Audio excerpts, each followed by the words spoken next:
Kala Quachera, come and join us. We're going to historical place of Belgium, one of the historical place in Belgium.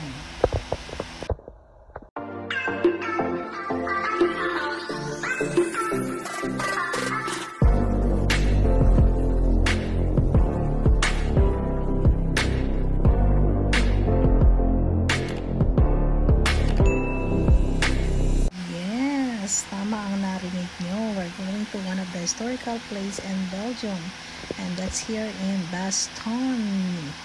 Bastogne is actually on the way to Luxembourg, so that's why we pass by. At you will see here, ayan, ang kanilang mga historical place during World War II. Yung kanilang ginamit na canyon. Look, nandyan pa yung butas, o diba? So, ito yung isa-apat ang kasya ata dito. Look, kita nyo. At ayun, ang Bastogne City Center. We will go there later. At the Bastogne City Center. This is Bastogne. Yeah. Historical. Ang daming history dito talaga. Grabe, ang ganda ng place. So, if you want history, come here in Bastogne City Center. And here, where are the nurses that they are helping actually during the World War II. Parang pang thank you nila yun. And now we're going to the city center of Bastogne. So, we will have a look also the city center. Ano yung history, grabe. Dito, just in the side. Ito, look that building also. Yeah, you get a lot of history here. At may tangke pa, look. Yung tangke, this is a real tank that they used before. Sige, Ricky, umakit ka dyan sa taas ng tangke. O, ayan, diba? Nandun si Ricky sa taas ng tangke.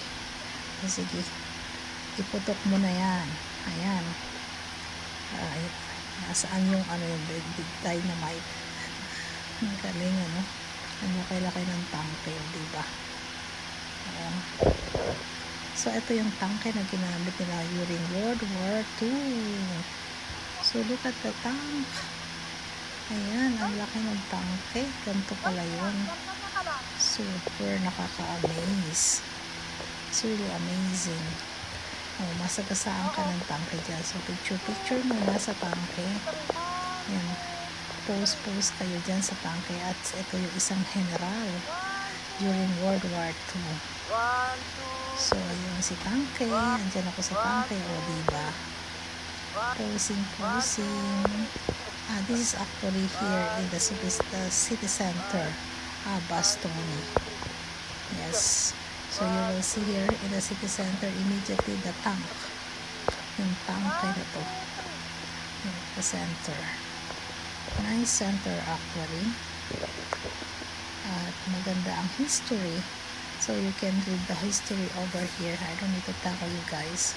So, you just read the history about this, okay?